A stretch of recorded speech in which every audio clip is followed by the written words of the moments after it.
I have been in the business now for about 18 months, a year and a half. This year, it will be 25 closed and pending.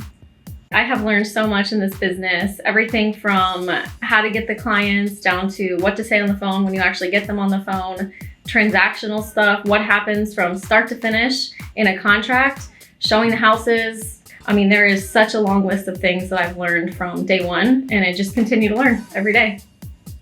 So if I were getting into the business today, I would definitely seek out some sort of mentorship training program, definitely a team.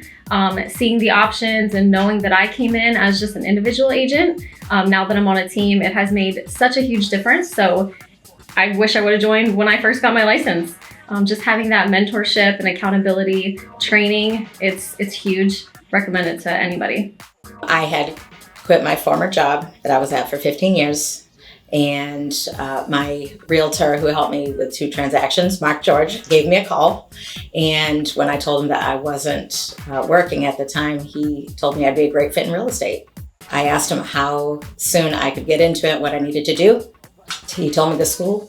I signed up and I took the week course. I was ready about a month later. I took my test and passed October 24th. I got my first deal in January. So I definitely recommend a team setting. And that's going to pave the way for great success. I've been in the real estate business now for 6 months. I have 12 closed and pending with a few more as a goal before the end of the year. Find yourself a team where you have the leadership and the mentorship that can teach you the skills that I would say are the most important thing. Without that, you'll spend a lot of time wondering if you've picked the right business.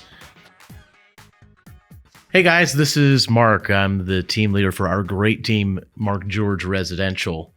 And listen, we recognize that you've got a lot of options when it comes to joining a team in a brokerage, and we're thrilled to be amongst your consideration.